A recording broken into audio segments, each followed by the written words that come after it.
Today's article from the Black Panther newspaper is from June 7th, 1969. Deputy Chairman Fred Hampton taken political prisoner. Once again, the decadent power structure has acted to destroy another who worked to see that power be placed in the hands of the people. It has tried to destroy Huey Eldridge and now Illinois chapter Deputy Chairman Fred Hampton. On Monday, May 26th, Fred was sentenced to 2 to 5 years by Pig Sidney Jones for alleged robbery of a Good Humor ice cream truck. He was convicted on April 7th for stealing 710 ice cream bars last summer. Bond was denied to Fred because, as Pig Jones says, he advocates armed revolution. Thus, a clear indication that Fred has been jailed for some illegal act, which he did not even commit, but because of his political beliefs, in court, the state and Pig Jones, working jointly, resorted to every kind of piggish tactic to see that Fred be taken off the streets as soon as possible. A hearing was held, aggravation and mitigation, where the state tried to show that Fred should be given 5 to 10 years in jail, and the defense counsel tried to show that he had been given the minimum sentence. Defense attorney Fred Cohen asked Pig Jones to stay the execution and give Fred bail pending appeal of the entire case. This was denied. Pig Jones' sentence varied only slightly from the one requested by the state. Cloaked in the black robe that surely smells of the mire that he lives in, Pig Jones, black puppet manipulated by the pig power puppeteers of Chicago, has carried out the system's policy of legal and sanctioned persecution. Fascism. The state attorney's every effort was not to show that Fred was a thief, which is what they called him, but it was to show that Fred's political ideas are in direct opposition to his and all others who embrace injustice. And what are Fred's political ideas and actions? What has he done that has made him a criminal? If it is criminal to help open a free health clinic, provide heat in the winter for families who don't have it, and remove power from slumlords, then Fred is a criminal. If it is criminal to teach people verbally and through example how to rid themselves of the oppression which stifles them, then Fred is a criminal. Yes, he's a criminal. The kind of criminal that Malcolm, Huey, and Eldridge are. The kind that says, as only he can say, no matter what anybody says, I'm a revolutionary. And ever since he has made that statement, he has been harassed, arrested, beaten, shot at, and now framed by pigs, proving that the only crime that Fred has committed has been his love for the people and his acts for their liberation. His political views have resulted in him being placed into a kind of hell that the pigs have tried to make into a permanent home for all who have moved to destroy this treacherous system. Fred is a political prisoner. The next step that the defense counsel will take will be to challenge Pig Jones' decision to hold Fred without bond. That step is only one small step, for we will exhaust all legal means and other means to see that Fred be released. To the pig justices, the demagogic politicians, and all who are responsible for Fred being incarcerated into a sanctioned hell, you will suffer the consequences for your vile acts.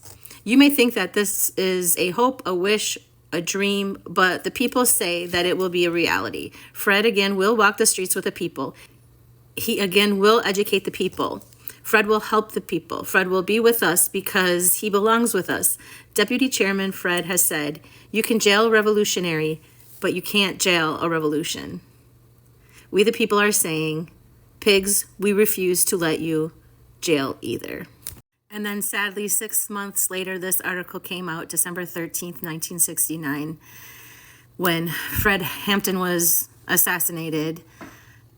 Here on the cover it says, he stood up in the midst of fascist Gestapo forces and declared, I'm a revolutionary. Fred Hampton, Deputy Chairman, Illinois chapter, Black Panther Party, was murdered by fascist pigs on December 4th, 1969.